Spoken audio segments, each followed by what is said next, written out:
So guys, in this particular video, I'm going to show you exactly how to draft a shoulder princess bustier that perfectly and accurately. So please stick with me to the end of the video, and please don't forget to hit the subscribe button for more. So these are the measurements already, and this is my paper, this is my ruler, my French curve, my pencil, and tape roll, and equally this is my eraser. So those are the things I'm going to use these are the equipment I'm going to use to draft this. So I'm going to start by getting my top line.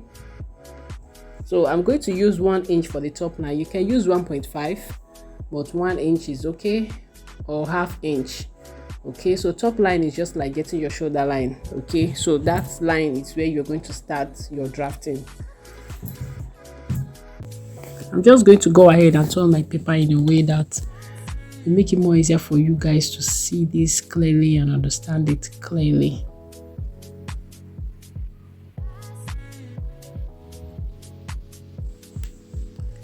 So from my shoulder line, I'm coming down for my bust point.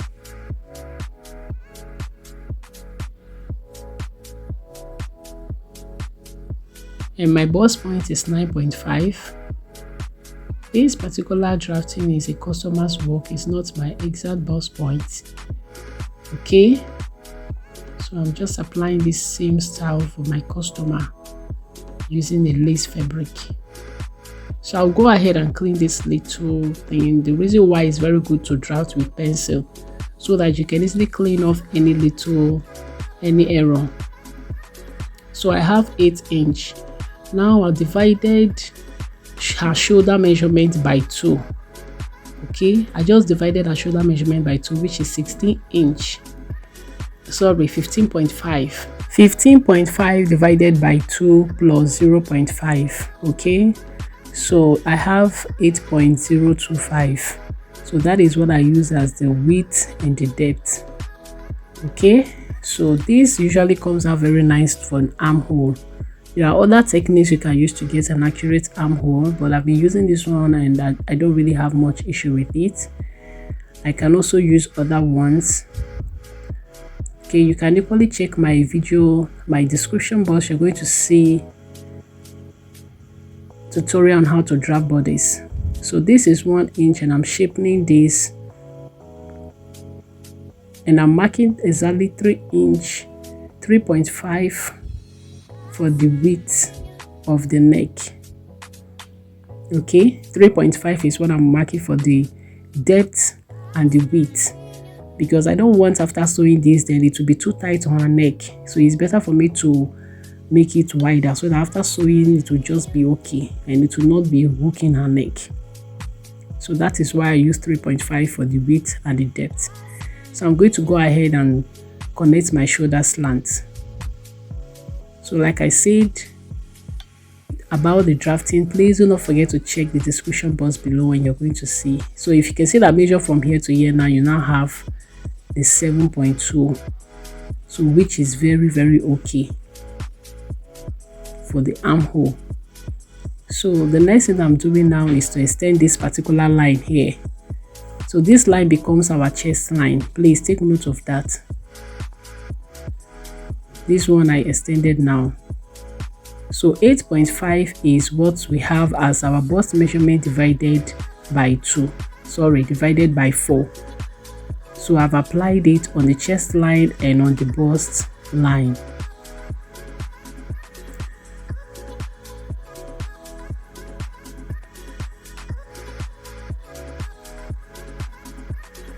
So I'm making sure to place this so that I will curve it properly.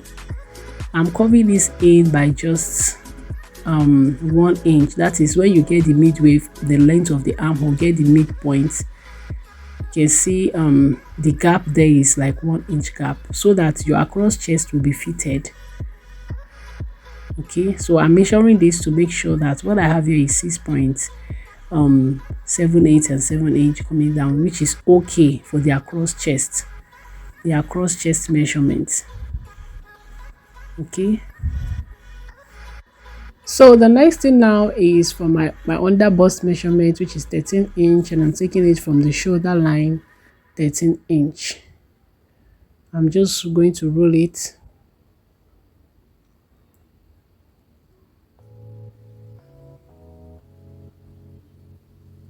The next thing I'm going to do is to take my waist line to get my waist measurement or half length, and that is 15 inch. And as you can see, I'm rolling it. Please, in case you don't understand what I'm saying, you can still follow what I'm doing. Just follow the actions. I believe you understand better.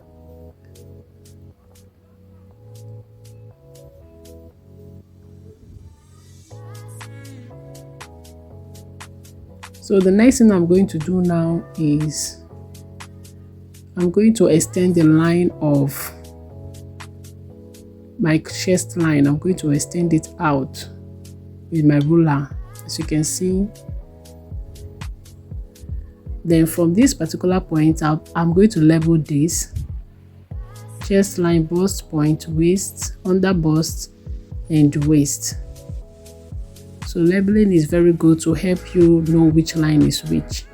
So from this point of the chest line, I'm going to move up 1 inch. That is the height I want this to cover, how I want it to cover the bust. Okay, you can go ahead and take measurement from the customer, from the shoulder of the customer down to the point of the neck or the chest you want it to stop, or you can take it from your bust point upwards. So the next thing I'm doing is my bust span divided by 2, which is 3 inch. I have 6 inch as the bust span, so divided by 2 is 3 inch, and as you can see, I've applied it already, and I'm just going to make a straight line. Starting from the line I moved up, that is the line above the chest line.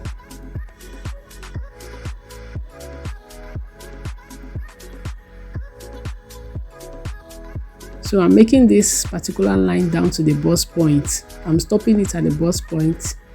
I'm not extending it up to the, but I'm still going to leave that point I marked there. Meanwhile, I'm shaping this by half inch in on the side and 1.5 on half inch in on the unfold or center front side, and 1.5 inch on the side. So this particular method, in case you haven't tried it before, I will encourage you to try it because you will love the outcome. So I'm shaping this by 2 inch totally, but then I shared it. So I'm coming down by 1 inch. You understand? This 1 inch helps balance what you are going to tighten on the under bust.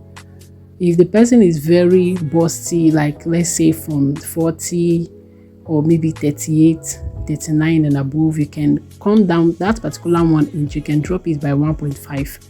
So it helps to create a very good balance for the tightening.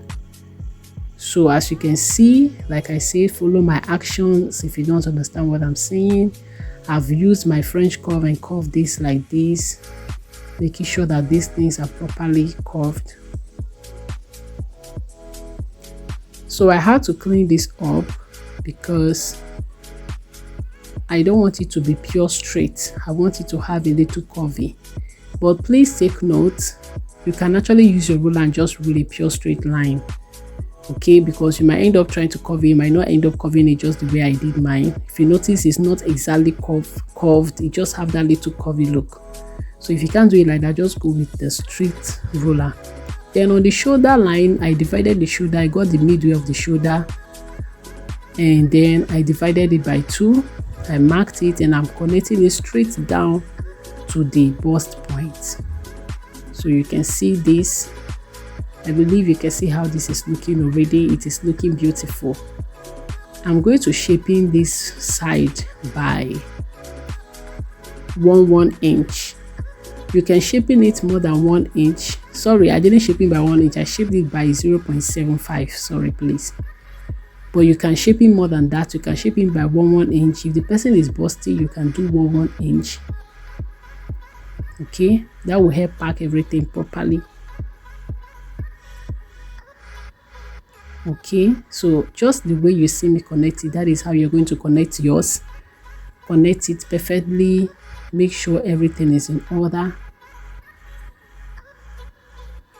You can see how it's looking already. It's looking really nice. Really lovely. So I had to curve this neck a little bit inward. Please take note, this is not a sweetheart neck. I just don't want it to be pure straight. So I just give it a little curve inward. So when I sew this, it's going to have this balanced look. You will not just be looking straight. So this side I'm cancelling now, the size I'm going to take out when I start cutting out the pattern. So guys, we are through with drafting this.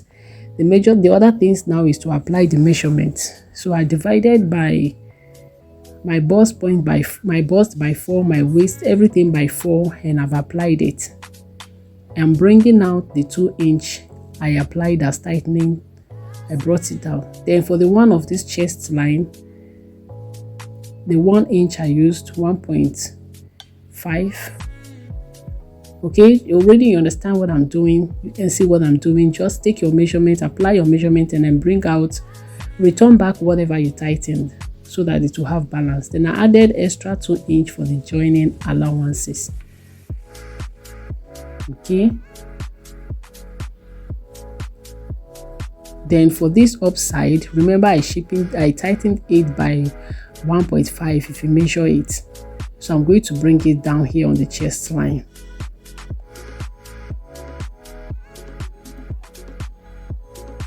So already I believe you understand this. So I'm just going to use my ruler and connect. So take your time and connect this properly. Please take note, your connection must not be straightforward. Okay, so at the end of the day, I connected it in the way that I did not add the allowance again. I just left it with the tightening once I brought out, that is the tightening. So I will go ahead and add the extra allowances, the same allowances on the fabric. And I'm not going to add my keyhole here. I'm going to be doing that on the fabric. While it helps for more accuracy, because you don't want to make a keyhole that after sewing you will just realize it's too tight or it's too it's gaping or something like that. So this particular method helps more better to get a very nice keyhole for any style at all you are sewing. So guys, you can see how I call this out because I want to use this and get my back. My back is going to be a normal fitted back. So what I'm just doing is to get my zip. I'm just going to mark it. So this is not an off shoulder, it is not a sleeveless, it is going to have sleeve. So the next thing I'm doing now, as you can see, is to connect my necklines. Connect the lines properly. I'm pinning this down and I'm just going to go ahead and trace out everything I have on the front, on the back. Please, when I say everything, I don't mean the shaping, that is the bustier part. I mean just the necessary lines I need to help me, like the nipple to nipple line, the shoulder, the neckline, the bust lines. All those lines are very, very essential. So those are the lines I traced out, including that line. That is the one I refer to as a nipple to nipple line initially. So I'm just tracing this out as quickly as possible.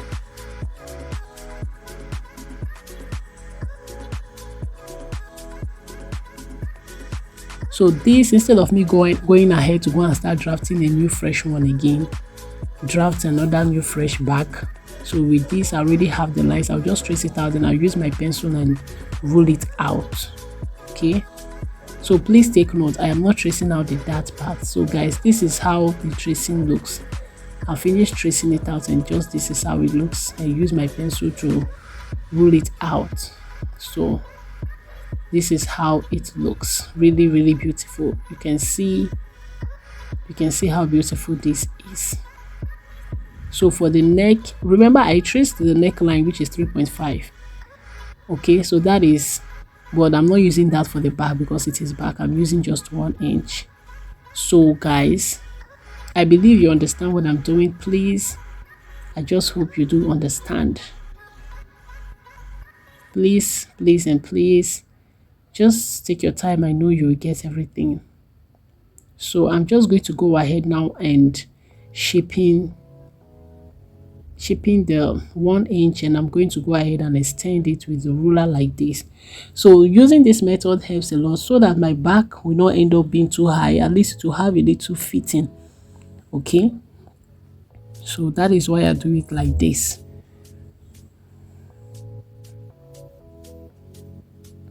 So guys, the next thing I'm going to do on this back is just to apply my dart. I'm not applying a shoulder dart on this, just a normal regular back.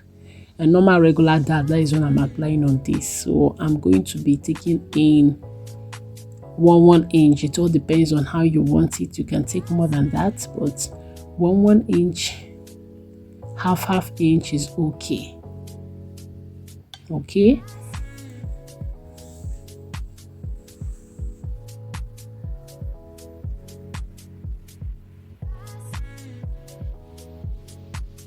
So I reduced it. I later reduced it to 0.7 because I don't want it to be too much.